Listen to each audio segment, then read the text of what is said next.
Hello guys, in this video I'm gonna show you how to play with your created player on Madden 27. There are a couple of things you need to set up first.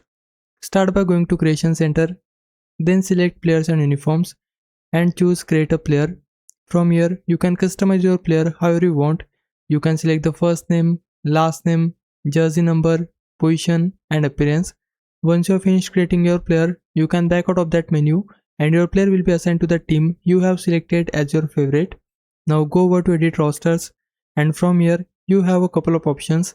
If you already know where your created player is, go into the depth chart, find the position you have created them for and you'll see your player listed there. For example, if you created a quarterback, you can move him around in the quarterback depth chart depending on how you wanna use him.